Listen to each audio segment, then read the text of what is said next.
Hello and welcome to Classic Books with Jenny. I am Jenny and I am so glad you have joined me to enjoy reading with me.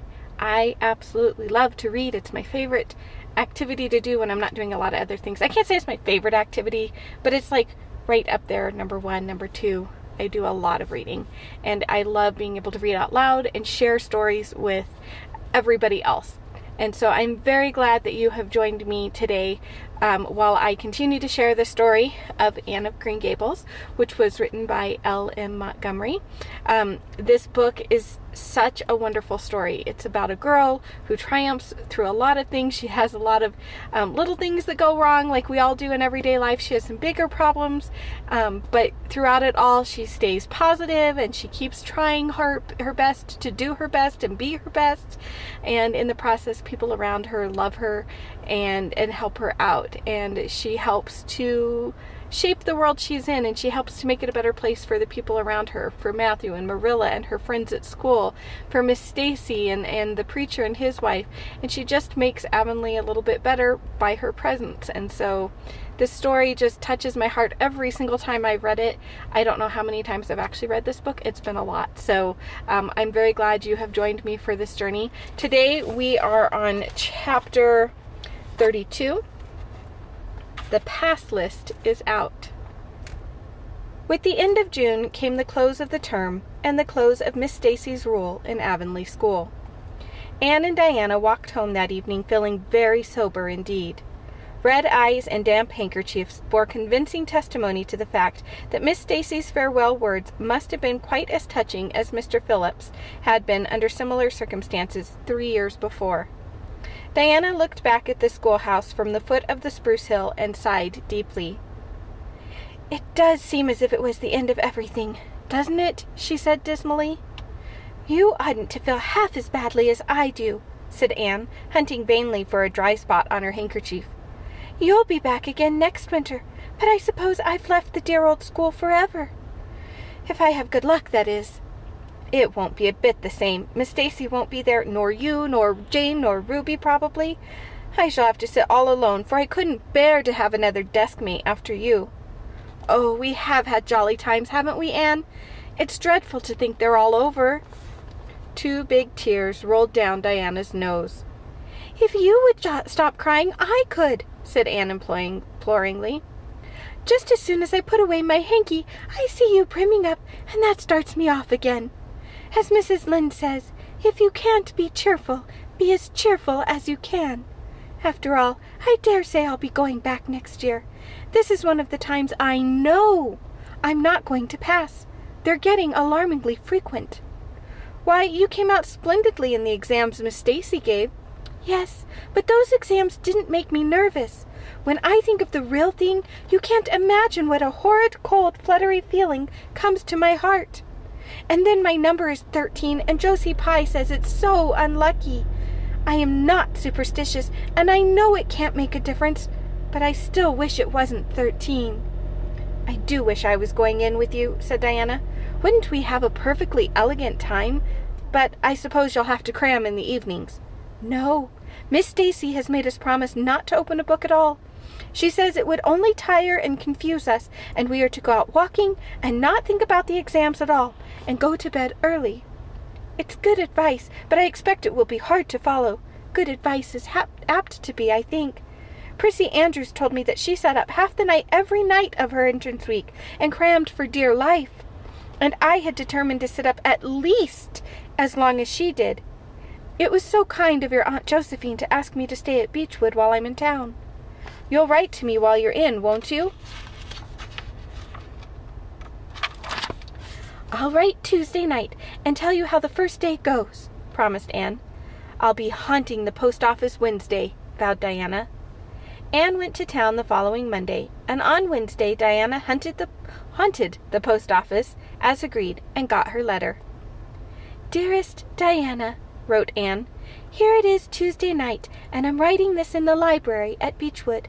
Last night I was horribly lonesome all alone in my room, and wished so much you were with me.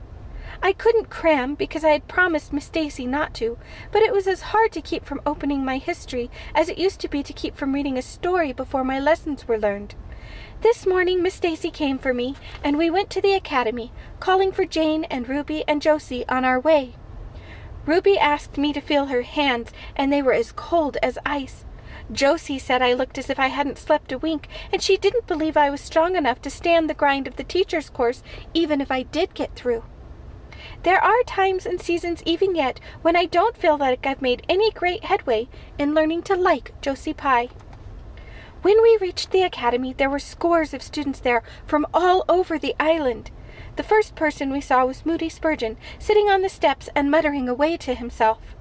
Jane asked him what on earth he was doing, and he said he was repeating the multiplication table over and over to steady his nerves, and for pity's sake not to interrupt him, because if he stopped for a moment, he got frightened and forgot everything he ever knew. But the multiplication table kept all his facts firmly in their proper place. When we were assigned to our rooms, Miss Stacy had to leave us. Jane and I sat together, and Jane was so composed that I envied her. No need of the multiplication table for good, steady, sensible Jane. I wondered if I looked as I felt, and if they could hear my heart thumping clear across the room. Then a man came in and began distributing the English examinations. My hands grew cold then, and my head fairly whirled around as I picked it up. Just one awful moment, Diana. I felt exactly as I did 4 years ago when I asked Marilla if I might stay at Green Gables. And then everything cleared up in my mind, and my heart began beating again. I forgot to say that it had stopped altogether, for I knew I could do something with that paper anyhow. At noon we went home for dinner, and then back again for history in the afternoon.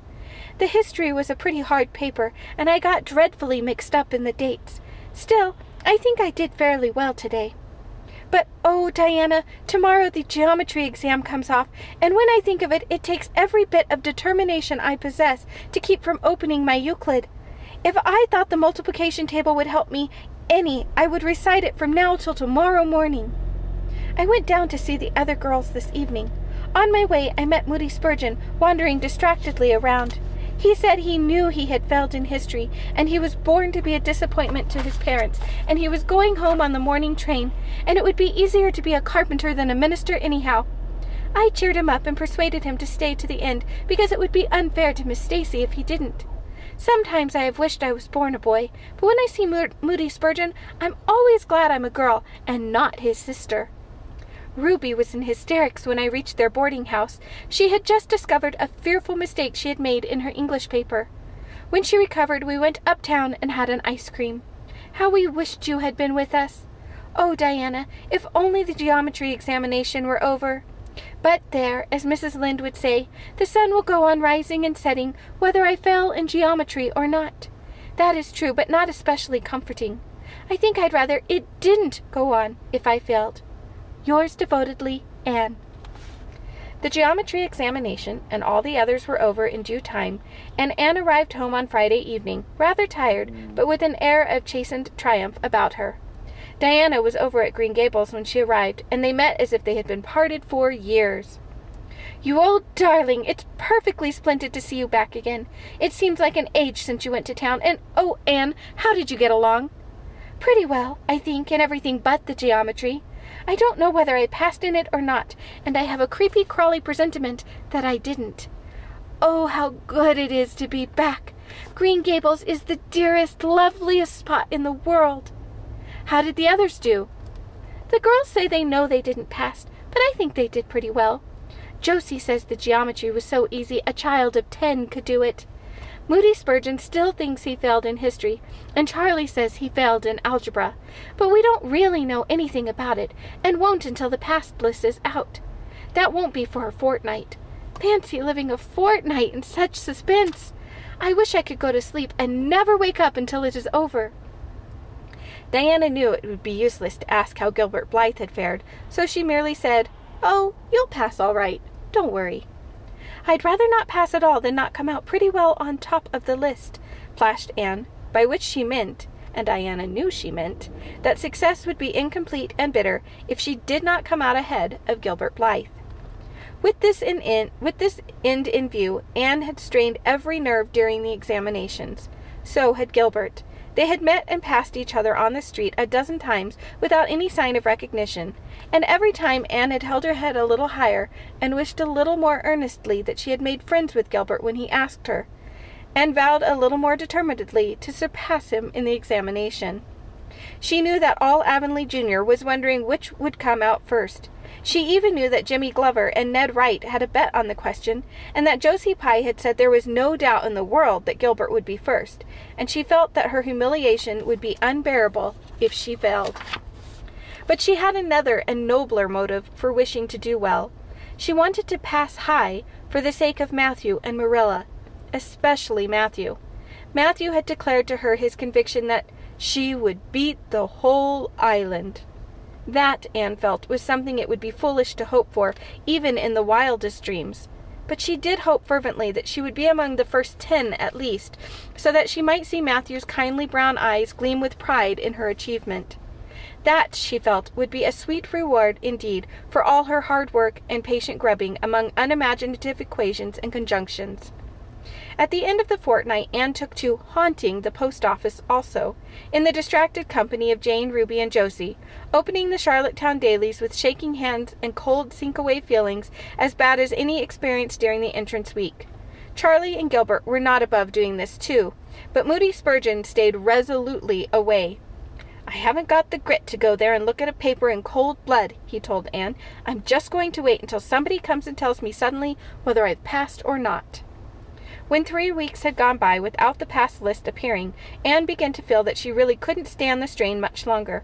Her appetite failed, and her interest in Avonlea doings languished. Mrs. Lynde wanted to know what else you could expect with a Tory superintendent of education at the head of affairs, and Matthew, noting Anne's paleness and indifference and the lagging steps that bore her home from the post office every afternoon, began seriously to wonder if he hadn't better vote Grit at the next election. But one evening the news came. Anne was sitting at her open window, for the first time forgetful of the woes of examinations and the cares of the world, as she drank in the beauty of the summer dusk, sweet-scented with flower breaths from the garden below, and sibilant and rustling from the stir of poplars. The eastern sky above the firs was flushed faintly pink from the reflection of the west, and Anne was wondering dreamily if the spirit of color looked like that, when she saw Diana come flying through the firs, over the log bridge, and up the slope with a fluttering newspaper in hand. Anne sprang to her feet, knowing at once what that paper contained. The pass list was out. Her head whirled and her heart beat until it hurt her. She could not move a step. It seemed an hour to her before Diana came rushing along the hall and burst into the room without even knocking, so great was her excitement. "Anne, you've passed!" she cried. "Passed the very first! You and Gilbert both! Your ties! But your name is first! Oh, I'm so proud!" Diana flung the paper on the table and herself on Anne's bed, utterly breathless and incapable of further speech. Anne lighted the lamp, oversetting the match safe and using up a half-a-dozen matches before her shaking hands could accomplish the task. Then she snatched up the paper. Yes, she had passed. There was her name at the very top of a list of 200. The moment was worth living for. "You did just splendidly, Anne," puffed Diana, recovering sufficiently to sit up and speak, for Anne, starry-eyed and rapt, had not uttered a word. "Father brought the paper home from Bright River not 10 minutes ago. It came out on the afternoon train, you know, and won't be here till tomorrow by mail. And when I saw the pass list, I just rushed over like a wild thing. You've all passed, every one of you, Moody Spurgeon and all, although he's conditioned in history. Jane and Ruby did pretty well. They're halfway up, and so did Charlie. Josie just scraped through with 3 marks to spare, but you'll see she'll put on as many airs as if she'd led. Won't Miss Stacy be delighted? Oh, Anne, what does it feel like to see your name at the head of a pass list like that? If it were me, I know I'd go crazy with joy. I am pretty near crazy as it is, but you're as calm and cool as a spring evening." "I'm just dazzled inside," said Anne. "I want to say 100 things and can't find words to say them. I never dreamt of this. Yes, I did too, just once. I let myself think once. What if I should come out first? Quakingly, you know, for it seemed so vain and presumptuous to think that I could lead the island. Excuse me a minute. I must run right out to the field to tell Matthew. Then we'll go up the road and tell the good news to the others." They hurried to the hayfield below the barn, where Matthew was coiling hay, and as luck would have it, Mrs. Lynde was talking to Marilla at the lane fence. "Oh, Matthew!" exclaimed Anne. "I've passed, and I'm first, or one of the first. I'm not vain, but I'm thankful." "Well, now, I always said it," said Matthew, gazing at the pass list delighted. "I knew you could beat them all easily." "You've done pretty well, I must say, Anne," said Marilla, trying to hide her extreme pride in Anne from Mrs. Rachel's critical eye. But that good soul said heartily, "I just guess she has done well, and far be it from me to be backward in saying it. You're a credit to your friends, Anne, that's what, and we're all proud of you."